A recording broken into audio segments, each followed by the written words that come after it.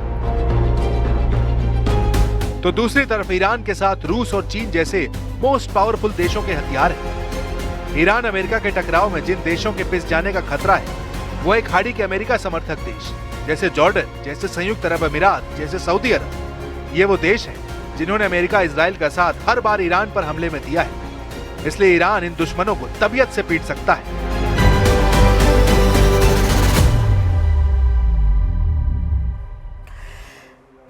देखिए, एक तरफ ईरान में गृह युद्ध का खतरा है तो दूसरी तरफ अमेरिका की लगातार मिलती चेतावनियां, धमकियां, जिनका ईरान की तरफ से जवाब भी दिया गया और लड़ाई बढ़नी शुरू हो गई।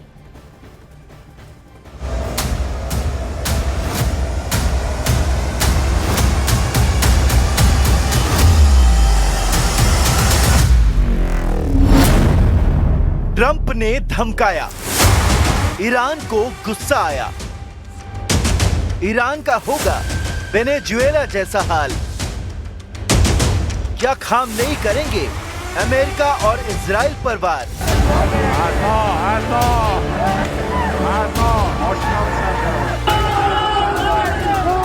ईरान में मचे हाहाकार के बीच ईरान और खामनेई सरकार और अमेरिका की ट्रंप सरकार के बीच तलवारें खिंच गई, क्योंकि ट्रंप ने संकेत दिया कि वो ईरान में अपनी सेना उतार सकते हैं और इसी बात पर ईरान की सत्ता में बैठे नेताओं का खून खौल उठा। ईरान की संसद में तो डेथ टू अमेरिका के नारे तक लग गए थे, लेकिन इसका वीडियो सोशल मीडिया पर खूब वायरल हुआ। दुश्मनों ने यही नहीं, ईरान की संसद के स्पीकर बाकिर कालीबाफ ने अमेरिका को सीधे चेतावनी दे डाली और ऐलान किया कि ईरान हर जंग के लिए तैयार है।